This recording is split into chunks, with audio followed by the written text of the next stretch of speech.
안녕하세요. 뉴스반장입니다. 여론조사 결과 51.81%, 환산 득표수 20만 8,525표, 최종 합산 45만 5,044표, 득표율 56.53%. 다음으로 한동훈 후보 선거인단 결과 15만 5,961, 여론조사 결과 48.19%, 환산 득표수 19만 3,955, 최종 합산 결과 34만 9,916표, 득표율 43.47%입니다. 그러면은 대표 결과에 따른 국민의힘 제12대 대통령 후보자를 발표하겠습니다. 국민의힘 제21대 대통령 후보자로 최고 득표를 기록한 김문수. 그 밥에 그 나물인데요. 누가 되든 그게 무슨 의미가 있겠습니까? 결국 내란 세력들이 누가 더 잘하나 결혼은 경연대회였을 뿐입니다. 국힘당 대선 후보로 김문수가 선출됐지만 이제 겨우 준결승이 끝났을 뿐인데요.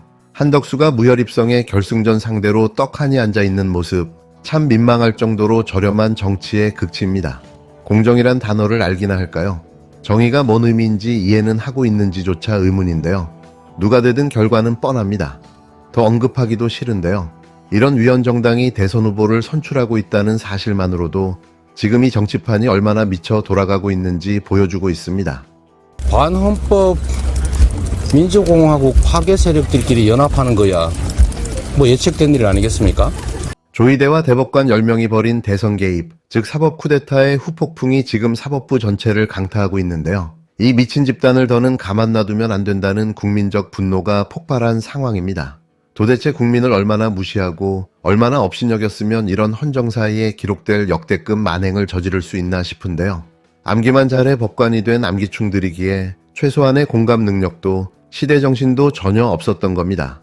오로지 개인의 영달과 기득권을 지키겠다는 탐욕에 눈이 멀어버린 폭거였던 건데요. 사법 쿠데타의 후폭풍, 그 첫 번째 신호탄은 시민단체들의 고발이었습니다. 시민단체가 이재명 더불어민주당 대통령 후보의 공직선거법 위반 사건을 파기환송한 조희대 대법원장을 고위공직자범죄수사처에 고발했는데요. 이재일 변호사, 서울의 소리, 민생경제연구소, 검사를 검사하는 변호사 모임 등이 대리인으로 나서 조희대 대법원장을 공수처에 고발했습니다. 이들이 고발한 혐의는 직권남용 권리행사 방해, 공직선거법 위반, 사전선거운동, 확성장치 사용 선거운동 등인데요. 공수처 고발장을 통해 이 사건이 얼마나 중대한 위법인지 구체적으로 지적했습니다. 조희대는 지난 4월 22일 아무런 설명 없이 사건을 직권으로 전원합의체에 회부했는데요. 불과 9일 만에 원심 결론을 정면으로 뒤집는 판결을 내렸습니다. 6만에서 7만 쪽에 달하는 방대한 기록을 단기간에 검토하고 법관들 간의 합의를 도출했다는 게 과연 가능한 일이냐는 겁니다. 고발인들은 대법원의 시간은 도저히 믿기 어렵다고 말하고 있는데요. 무엇보다 이 조기 판결로 인해 압도적 1위 대선 후보였던 이재명의 피선거권이 박탈될 수도 있다는 점에서 선거에 심각한 영향을 끼친 명백한 사법 개입이라는 주장입니다. 고발인들은 조희대가 선거운동 기간 전에 대법 판결을 생중계하게 허용한 것도 문제 삼고 있는데요. 선거 전 판결을 생중계해 이재명 후보를 불리하게 만들었다는 점에서 이 역시 공직선거법 위반이라는 지적입니다. 이에 고발인들은 대법원이 과연 재판 기록을 적법하게 검토했는지 확인해야 한다며 대법원 압수수색과 조희대의 구속수사를 강력히 촉구했습니다. 그런데 이게 끝이 아니었습니다. 사법부의 전례 없는 빠른 재판 속도에 분노한 시민들이 주말인 3일 대법원 앞으로 직접 모였는데요. 서울 서초동 대법원 앞 도로는 수많은 시민들로 가득 찼습니다. 이들은 대법원의 대선 개입을 규탄하며 절차적 정의가 무너진 상황에 대해 분노를 쏟아냈는데요. 법원 홈페이지에도 의혹이 폭주하고 있습니다. 6만 페이지에 달하는 기록을 이틀 만에 어떻게 검토했는지 관련 로그 기록을 즉각 공개하라는 요구가 줄을 잇고 있습니다. 시민들은 2심 선고 이후 단 36일 만에 대법원 판결이 나온 점을 가장 큰 문제로 삼았는데요. 특히 전원합의체 회부 후 9일 만에 결과가 나온 것은 그야말로 사법난동이라는 비판이 쏟아졌습니다. 시민들은 대법원이 6만 페이지에 달하는 사건 기록을 단기간에 검토하고 전원합의체 회부 후 불과 9일 만에 결론을 낸 점에 강한 의문을 제기했는데요. 일반 재판과는 비교도 안 될 속도전이 사법적 절차를 왜곡했다는 지적이 쏟아졌습니다. 책 500권 분량을 며칠 만에 다 읽는 게 가능한가? 다른 사건들과 다른 속도 자체가 이상하다. 대통령을 국민이 아닌 법원이 선택하려는 것처럼 보인다. 주권을 빼앗긴 느낌이다라는 시민들의 목소리가 이어졌습니다. 사법부가 선거를 앞두고 유권자의 선택권을 침해하고 정치 개입에 나선 것 아니냐는 비판이 거세게 터져나오고 있습니다. 이어 더불어민주당도 대법원의 판결을 정치 개입과 사법 쿠데타로 규정했는데요. 이에 더불어민주당 초선 의원들이 조희대 대법원장에 대한 탄핵을 추진하겠다고 밝혔습니다. 이재명 후보는 당에서 알아서 할 것이라며 거리를 뒀는데요. 당내 반응은 뜨겁습니다. 반드시 책임을 묻겠습니다. 국민의 주권을 침해한 시도보다 더한 중대 사안은 없습니다. 더불어민주당 초선 의원 일동은 국민만 생각하겠습니다. 조희대 대법원장 주도의 사법 쿠데타에 대해 즉각 조희대 대법원장 탄핵 소추 절차에 돌입하겠습니다. 또한 파기환송심을 맡게 될 고등법원 재판부에 경고합니다. 배당 즉시 첫 기일을 5월 15일로 정하고 집행관 송달을 결정한 것은 조희대 대법원장의 뜻에 맞춰 정치적 고려를 했다는 명백한 증거입니다. 당장 취소하고 통상의 절차와 재판 관행을 준수하십시오. 그렇지 않으면 조희대 대법원장의 사법 쿠데타에 동조하는 것으로 간주할 수밖에 없습니다. 이 같은 사법 쿠데타가 반복될 경우 우리 초선 의원 일동은 좌고우면하지 않겠습니다. 어떠한 정치적 고려도 하지 않겠습니다. 오직 국민과 헌법 그리고 민주주의의 가치를 지키기 위해 단호히 대응하겠습니다. 더불어민주당 초선 의원들은 이날 기자회견을 열고 조희대 대법원장 탄핵소추 추진을 공식화했는데요. 대선을 앞두고 이재명 후보 사건만 신속하게 처리된 점을 들어 정치적 중립 의무를 심각하게 위반했다고 직격했습니다. 이건태 의원은 사법 쿠데타에 대해 즉각 조희대 대법원장 탄핵소추 절차에 돌입하겠다고 밝혔는데요. 또한 대법관들이 불과 9일 만에 7만 쪽에 달하는 사건 기록을 읽었는지 의심스럽다며 파기환송심 재판부는 통상적인 절차를 따르라고 경고했습니다. 초선 의원들은 이례적인 속도전에 대해 비판하며 대법원 내규를 위반했다고 규정했는데요. 사건 기록을 제대로 검토하지 않고 결론을 내린 이번 판결이 법적 절차를 무시한 불법적인 재판이었다는 겁니다. 이들은 법관은 기록을 면밀히 검토하는 것이 첫 번째 책무임에도 불구하고 전원합의체 회부 후 2일 만에 합의하고 9일 만에 선고한 것은 불가능한 일이라며 이번 재판이 불법적이었다고 목소리를 높였는데요. 대법원의 결정이 대선에 미칠 수 있는 영향에 대한 우려도 나왔습니다. 초선 의원들은 대법원은 법률심으로서 원심의 법리적 판단을 검토해야 함에도 1심 판결을 사실상 그대로 복사 붙여넣기 했다며 법률심의 기본 원칙을 스스로 무너뜨린 처사라고 비판했는데요. 또한 정치적 중립을 지켜야 하는 공무원이 직무와 관련하여 선거에 부당한 영향력을 행사하면 공직선거법 위반이라며 대법원의 이번 판결을 정치적 편향으로 해석할 수 있다고 지적했습니다. 초선 의원들은 633 조항을 근거로 든 대법원장의 조치를 강하게 비판했는데요. 그들은 이 조항의 입법 취지는 당선자 사건을 신속히 진행하라는 것이지 낙선자를 옥죄기 위한 것이 아니다라며 명백히 이 후보의 사건을 겨냥한 표적 지침이라고 목소리를 높였습니다. 초선 의원들은 반드시 책임을 묻겠다며 조 대법원장의 탄핵 소추 절차에 즉각 돌입할 것이라고 경고했는데요. 그들은 이 같은 사법 쿠데타가 반복될 경우 좌고우면하지 않겠다며 어떠한 정치적 고려도 하지 않겠다. 오직 국민과 헌법, 민주주의 가치를 지키기 위해 단호히 대응하겠다고 단언했습니다. 대법원이 초래한 사법 쿠데타의 후폭풍이 부메랑이 되어 다시 조희대와 10명의 판사들에게 되돌아가고 있습니다. 대법원 법관들의 소송 기록 열람 과정 공개를 촉구하는 서명은 7시간 만에 25만 명을 넘었고 법원 정보 공개 포털에도 같은 내용의 청구가 12,000건 넘게 이어졌는데요. 대법원의 이재명 후보 사건 판결과 관련해 법원 내부망에서도 비판적인 글이 쏟아졌는데요. 현직 판사들이 공개적으로 목소리를 냈습니다. 대선이 다가오는 상황에서 대법원이 전례 없이 빠른 속도로 사건을 처리한 것에 대해 정치 개입 논란이 일었는데요. 이재명 후보 사건 주심 배당이 이뤄진 건 지난 22일이었습니다. 그날 바로 사건을 전원합의체에 회부했고 회부 당일과 이틀 뒤인 24일 대법관들이 두 차례 모여 심리한 뒤 24일에 결론을 내렸는데요. 보통 한두 달 걸릴 일을 단 3일 만에 끝낸 겁니다. 사건 기록만 6만 페이지가 넘는 방대한 분량이었고 대법원 행정처장은 제출된 문서들을 신속히 읽어보고 내용을 숙지했다고 밝혔는데요. 법원 내부망인 코트넷에는 현직 법관들의 실명 비판 글이 이어졌습니다. 부산지법의 한 부장판사는 이례적인 초고속 절차가 결국 정치적으로 편향됐다는 비판을 초래할 수 있다고 경고했는데요.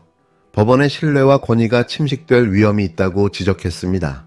또 다른 판사는 30여 년 동안 법관으로 일하면서 초고속 절차 진행을 경험한 적이 없다고 하면서 대선을 불과 한 달 앞두고 심리를 서둘러 진행한 것에 대해 의아함을 표했는데요.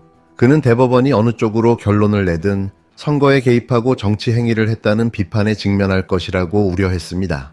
판사들의 실명 비판 댓글도 거세게 이어졌는데요. 대법관들이 충분한 수기를 거쳤는지 의문이 든다는 목소리가 있었고 법이 민주주의를 위한 장치이지 그 상위 개념이 될 수 없다는 의견도 나왔습니다. 이들은 헌법 1조의 의미를 강조하며 사법권은 국민에 의해 선출되지 않은 권력이라는 태생적 한계를 갖고 있다는 점을 명확히 했는데요.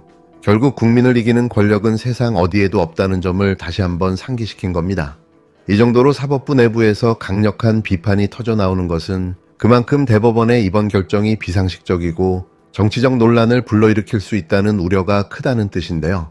대법원은 이례적으로 빠른 속도로 사건을 처리했는데 그 배경에는 정치적 계산이나 외부의 압력이 있다는 의혹이 제기될 수밖에 없습니다. 법관들이 실명으로 비판을 쏟아내고 심지어 30년 경력의 판사까지 이런 절차를 처음 겪는다며 의구심을 표한 상황에서 그 자체로 대법원이 이 사건에 얼마나 신중하지 않았는지 그리고 얼마나 급하게 결론을 내리려 했는지를 보여주는데요. 법원이 이런 방식으로 사건을 다룬다면 그 결과가 어떻게 나오든 선거에 개입했다는 비판을 피할 수 없는 겁니다. 대법원의 결정을 국민의 신뢰를 받기 위해서는 반드시 그 절차와 근거가 철저히 공개되고 국민의 눈높이에 맞는 신뢰를 주어야 하는데 현재로서는 그와는 정반대의 방향으로 가고 있는 상황인데요. 결국 이런 비판은 법원의 신뢰와 권위를 해치는 결과를 초래할 수밖에 없습니다. 사법부가 정치적 개입 없이 독립적인 판단을 내려야 한다는 점은 기본인데요. 하지만 그 독립성이 흔들릴 수 있는 상황에서 이러한 내적인 비판이 터져나오는 것은 그만큼 대법원의 결정을 납득하기 어려운 사람들이 많다는 걸 방증하는 겁니다. 현직 판사들이 이렇게 공개적으로 의견을 내는 경우는 참 드문데요. 어떻게 봐야 할까요? 오얏나무 아래서 각근 고쳐 매지 말고 오이밭에서 신발 고쳐 신지 말라는 속담 다들 들어보셨죠?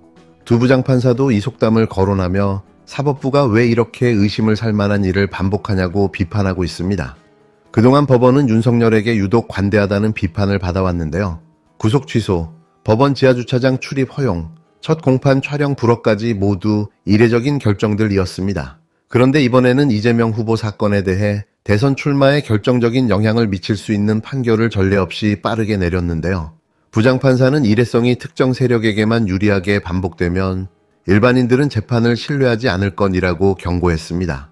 사법부의 신뢰가 무너질 수 있다는 절박함이 컸던 것으로 보여지는데요. 서울고법 파기환송심도 이례적으로 빠르게 진행되고 있습니다.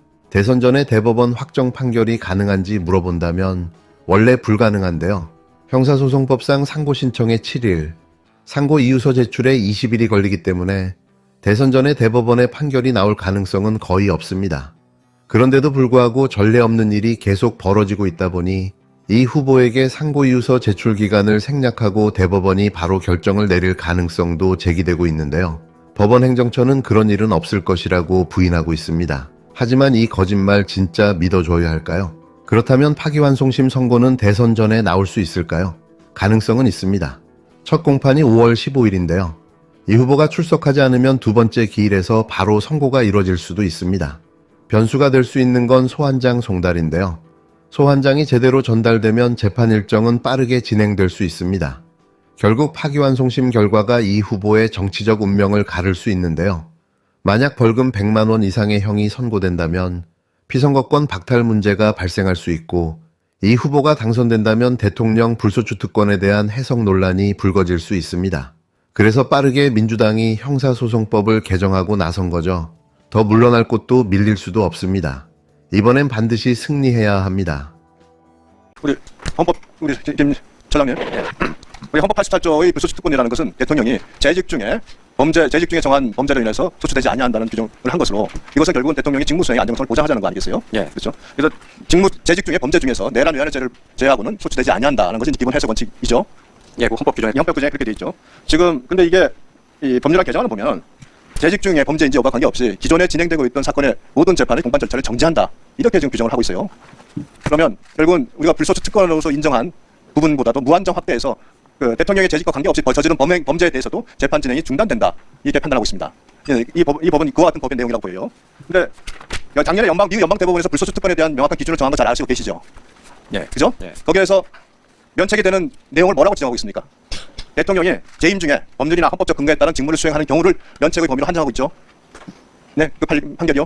제가 그 자세한 내용은 잘 알고 있지 못합니다. 네, 자 자세한 내용을 모르시니까 말씀드릴게요. 방금 말씀드린 대로 재임 중 법률이나 헌법적 근거에 따른 직무 수행을 공식 행위로 보고 원칙적으로는 추정적 면책이 되고 헌법적 권한을 행사한 경우는 절대적 형사 수출로부터 면책이 된다고 하고 있습니다. 그리고 그 외 비공식 행위에는 어떤 면책도 허용되지 않는다고 하고 있습니다. 재임 중의 행위에 대해서도 미국 연방 대법원이 그렇게 면책의 범위를 규정을 했는데 지금 이 형사소법 규정은 재임 중의 행위가 아닌 기존에 받고 있는 재판에 대해서 대통령 재직과 전혀 관계없는 범죄로 재판을 받고 있는 이재명을 구하기 위해서 공판 정찰을 중단한다는 얘기예요.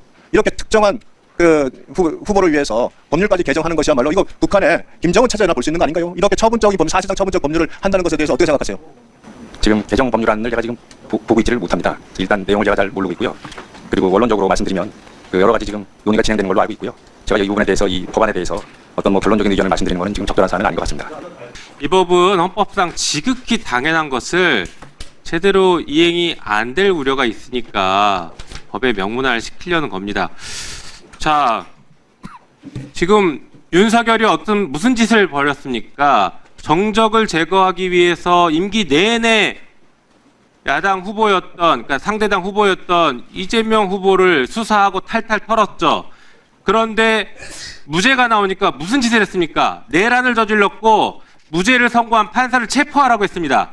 그런 짓거리를 한 집단들이 있으니까 말도 안 되고 어떻게 보면 너무나 당연한 입법을 해야 되는 상황, 이 상황이 우스운 겁니다. 하지만 그래도 입법이 필요하니까 얘기를 해보겠습니다. 자, 이게 사무처장님, 그 대통령이 취임 전에 공소가 제기된 경우에 법원이 현직 대통령을 재판할 수 있는지에 대해서 논란이 있는데 학계에서는 재판권이 없기 때문에 형사소송법 327조 제1호에 따라서 공소기각 결정을 해야 된다라는 학설들이 상당수 존재합니다. 여기에 대해서 어떻게 보십니까? 뭐 학설 존재하는 부분에 대해서는 특별히 제가 뭐 논평하지는 않겠습니다. 학설이 많이 존재해요. 예. 자, 그리고 그 학설에 따르면 사실은 이 사건도 나중에 만약에 특정 어떤 후보에게 적용이 되는 상황이 온다라고 하면 공소기각 결정해야 돼요, 법원이. 그런데 어제 대법원이 무슨 짓을 했습니까? 판결을 빙자해서 지금 사법 쿠데타를 일으켰다라고 국민들이 우려하고 걱정을 하고 계십니다. 그런 상황이라면 공소기각 결정이 너무나 당연한 것인데 학설상 너무나 당연하게 이행돼야 되는데 그것이 안 될 것 같으니까 명확하게 그러면 명문의 규정에 정지 규정이라도 넣어야 될 필요성이 있다. 이렇게 얘기하고 있는 것입니다. 그리고 이 법이 아까 또 그 얘기했죠. 뭐 미국에서는 뭐 최근에 연방법원 판례가 나왔다고 하는데 착각하지 마십시오. 미국은 헌법에 불소추 특권 조항 자체가 없어요. 그래서 트럼프 대통령에 대해서 어떻게 했습니까? 공소 취소했어요, 검찰이. 우리의 대통령을 사법부에게 내어줄 수 없다라고 하면서 공소 취소하더라고요. 이게 상권 분립과 국민 주권에 따라서 대통령을 국민이 직접 뽑았으면 안정적인 국정 수행을 하기 위해서 만들어 놓은 이 조항을 합헌적으로 해석하는 것이고 헌법에 맞게 조화롭게 해석하는 것입니다. 여기에 대한 입장 한번 말씀해 보십시오. 지금 현재 그 부분에 대해서 저희가 어떤 검토를 한 바가 없습니다. 그래서 그 의견 조회가 온다면 살펴보도록 하겠습니다. 네, 그리고 형사소송법 246조 혹시 아십니까? 여기 국가소추주의, 공소는 검사가 제기하여 수행한다. 뭘 수행합니까? 재판 수행한다는 거죠. 이미 형사소송법에 국가소추주의의 소추가 공소제기와 재판 진행이라고 나와 있습니다. 표결에 앞서서 회의장에 계신 위원님은 모두 재석위원 수에 포함된다는 점을 말씀드립니다. 그리고 방법은 국회법 제112조 및 제71조 단서에 따라서 거수 표결로 진행하겠습니다. 먼저 찬성하시는 위원님은 손을 들어주시기 바랍니다. 내려주십시오. 반대하는 위원님은 손을 들어주십시오.